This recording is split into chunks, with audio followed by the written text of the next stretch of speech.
Novidades e detalhes sobre o Superman. James Gunn fala um pouco mais sobre o poder do Superman em uma cena específica. E também uma nova foto aí que o James Gunn liberou. Mais detalhes também da cidade de Metrópolis. Vamos falar sobre tudo isso aqui nesse vídeo. Siga nas redes sociais, Terra Zero DC, Instagram e TikTok. Faço vídeos lá, diferente dos vídeos daqui, beleza? Aqueles vídeos curtos. Obrigado aos membros, tem os bate-membros aí que apoiam o canal e os super membros. Muitíssimo obrigado pelo apoio aqui do Terra Zero.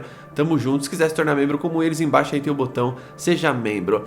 Tem essa cena aí que o James Gunn recomendou sobre isso, né? Que é uma cena que é uma montagem final do trailer ali, que mostra o Superman, tipo, subindo, né? Voando ali em direção ao sol e descendo numa velocidade muito forte. Meio que ele virando, tipo, como se fosse uma bala de canhão, assim, pra sair girando, ele dobra as pernas, enfim. Isso daí é o uso dos poderes do personagem, como é em alguns diversos quadrinhos, porque em alguns diversos quadrinhos o Superman ele tem o uso dos poderes de uma maneira muito criativa. Ele tem o sopro congelante, um raio de laser, que é o mais clichê que as pessoas usam no cinema. Você tem várias outras coisas, super velocidade. Você tem o lance do Christopher Reeve lá, fazer o tempo voltar. Você tem várias coisas. Você tinha o Superman da Era de Ouro rebocando planetas. Pra quem lembra, mais ou menos ali na Era de Prata, você tinha a Supermente. O Superman usava a Supermente, né, que era um outro superpoder que ele tinha. Você tem aquele boneco que as mãos do Superman estão congeladas como se fosse uma luva de boxe. Eu espero que o Superman use os poderes de uma maneira super criativa. Porque a gente tá falando aqui de um filme que vai ser super fantasioso, quadrinesco. Então não é só os de sempre, né? Ah, ele usa raio pelo olho, aí eu gosto do sopro congelante, por exemplo. Eu gosto quando ele usa algumas outras coisas na criatividade, tipo... Essa, por exemplo, é muito interessante, né? Você vê ele virando, tipo, como se fosse uma bala descendo, né? Pra atingir ali o Kaiju, provavelmente. Várias coisas interessantíssimas aí pra gente ver no filme do Superman. E é um filme que precisa ter essa certa fantasia. Aí você tá vendo essa foto aí do James Gunn que ele postou com os atores, né? Do Jonathan Kent e a Martha Kent. Isso daqui provavelmente deve ser uma foto do set, não sabemos. Não consegui identificar o local, se é eles já atuando ali, já durante as gravações. Provavelmente James Gunn tira várias fotos com vários atores que ele conhece. E tem o lance deles parecerem de fato, né, serem pais amorosos. E tem um detalhe do Jonathan Kent no trailer, né? Tem aquela cena que o Superman tá caído na cama, até com um pouco de barba. A Lois tá ali, preocupada. Provavelmente ele deve ter sido exposto a alguma kryptonita, alguma coisa do tipo. O pai e a mãe deles estão ali. Então, muita gente pensou, né, que o pai poderia estar vivo só em flashback. Mas não, ele tá vivo no presente mesmo. E aí tem o ponto de... Os diálogos do Jonathan Kent, né? Eu acho que eu falei isso na minha análise do trailer. Eles parecem um diálogo de pessoa que vai morrer. Quando o cara começa a te dar uns conselhos muito foda, aquelas cenas muito bonitas, o filme mostrando o flashback dele agarrando o Clark pequeno, isso me parece muito a preparação para a morte do pai dele. Pode ser que seja nesse mesmo filme. Seria legal se fosse num segundo filme, talvez. Quando vai vir o segundo filme do Superman, não sabemos, mas seria legal também. Depende, né? Depende de como que vai ser a construção de tudo isso. Não vai ter, talvez, o Jor-El nesse filme, não sabemos, né? Se vai ter algum holograma kryptoniano desse personagem aí ao longo desse filme, mas a gente tem essa abordagem que o James Gunn tá trazendo. O James Gunn escolheu uma fazenda específica, tem os atores específicos, Jonathan e Martha Kent, eles já são mais de idade, né? Já estão ali no pé da terceira idade, já estão na terceira idade, são pais amorosos, pais cuidadosos, que precisa isso pro Superman. Tem a participação ali da Martha Kent, faz do John Barney, a mãe dele que costura as roupas pra ele, não é mesmo?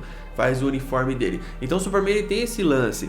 Esses são os personagens que fazem você se aproximar do Superman. Krypto, os pais dele, a Lois, né? E isso é legal pra caramba. A gente tem aqui a oportunidade agora de ver um Superman bem humanizado logo no primeiro filme. Se esse primeiro filme, eu tava até falando com alguém, se ele for o que foi o The Batman, em termos de construção de personagem, vai ser muito bom, porque o The Batman no final ele se entende, né? Ele não é a vingança, ele é a esperança pra combater o crime daquela cidade. Muito diferente do que muito fã pensa. O fã pensa que o Batman ele virou o Batman só por, sei lá, por mera vingança. Mas não, ele descobre que ele pode ser muito mais do que aquilo. E o arco narrativo de construção do personagem naquele filme é completo.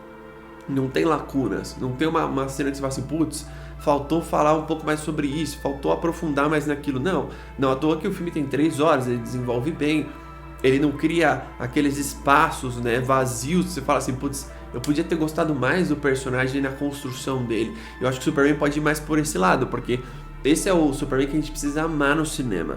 E você vê aquela discussão no começo, né, do Superman com a Lois, como eu já comentei por aqui, é muito importante, pra você mostrar que o Superman não fica só ouvindo as críticas, ele responde. Ele fala, eu parei uma guerra. Talvez porque alguém chamou ele lá. Ah, mas você não tem, como é que fala? Autorização diplomática pra você estar no Oriente Médio, sei lá. tendo uma guerra, né? Mas isso é muito a cara dos Estados Unidos, né? Os Estados Unidos ele vai para outros lugares, cria, até se mete em guerras que nem é dele, às vezes por parcerias com outros países, às vezes não. E isso acontece muito também, mas o Superman tá ali para fazer só simplesmente o bem. Mesmo assim, no nosso mundo, né, digamos assim, no mundo dos humanos, existem regras. Então, isso gera uma grande discussão, não é mesmo? Espero que o texto seja muito afiado para esse tipo de discussão do Superman com a Lois Lane. E o que eu gosto também é que, tipo assim, você trabalhar os poderes do Superman é tipo você pegar o Superman de todas as eras dos quadrinhos e trazer pro cinema de novo. Falar assim, pô, beleza, ele tem o sopro congelante, ele tem o raio de calor, ele tem super velocidade, super força. Então vamos brincar com isso. Vamos fazer ele ser um Superman que ele brinca mais com os poderes dele. Porque esse personagem, ele não é um filme de origem. Ele é na mesma, pra quem talvez tenha com dúvida, acho que a maioria não tá, ele tá na mesma linha do Batman do Pattinson, porque ele já atua na cidade, ele já tem o nome falado. Talvez o Superman seja um pouco mais adiantado nesse sentido, porque ele é um Superman de 30 anos e lá o Pattinson ele era um Batman de 20 e poucos, né? Então ele já tinha o nome ali mais ou menos falado, né? As pessoas olhavam ali pro beco, ficavam com medo dele, e aqui é um super-homem que, tipo, as pessoas já gostam dele. Você vê o cara tirando ele no buraco, você vê as pessoas meio que criticando ele. Então ele já é muito conhecido na cidade, ele já é o guardião daquela cidade. Então é legal pensar em tudo isso. Então é legal você ver o James Gunn trabalhando esse aspecto dos poderes dele. Eu acho que o James Gunn tem uma pirada muito grande com o Superman. Tomara ter o Krypto também, tem a Supergirl no filme, tem outros personagens, né? O próprio Guy Gardner. Quando você trabalha um Lanterna Verde, por exemplo, você tem que ter de criatividade para criar alguns constructors, né? Para não ficar naquela mesmice. Sei lá, só vai ter um soco, aí vai ter só um anel energético de, sei lá, campo de força. Às vezes acontece isso, mas o que eu gosto desse filme, todo aspecto desse filme que mais me agradou é como a fantasia tá implantada nele. E na minha opinião, o tom do Lex Luthor é muito, muito, muito promissor. Tipo, as pessoas pensaram, né, por causa da montagem do trailer, que ele seria o presidente dos Estados Unidos, mas não, né, o James Gunn falou que não. E é um personagem que ele pode, no futuro, concorrer à presidência dos Estados Unidos, né. E esse Space Lex, que vocês estão vendo aí, que é uma caneca que ele tá tomando, né, embaixo tá escrito Luthor Corp, e embaixo tá escrito Space Lex. É como se fosse SpaceX, né, acho que é do Elon Musk, né, vocês me corrigem se eu não estiver enganado, que mostra basicamente uma exploração espacial de um bilionário. Essa nave que está em Metrópolis, por exemplo, pode ser uma nave do Lex Luthor. A gente até comentou, né, no trailer, quem é essa nave? Quem que veio com essa nave? Porque essa não é a nave do Senhor Incrível. A do Senhor Incrível é vermelha e branca. É um metamorfo meio que sintetizando Kryptonita, igual alguns de vocês falou aí, comentou aí embaixo. Isso é interessante. Então, é um personagem que ele vai ser meio que usado pelo Lex Luthor, talvez por conta da Stag, talvez por conta de alguma coisa envolvendo o Maxwell Lord. O Maxwell Lord a gente sabe que ele não é um personagem bonzinho, ele não é uma flor que se cheire. Deixa embaixo nos comentários sua opinião sobre tudo isso. O que você acha aí da bala de canhão do Superman?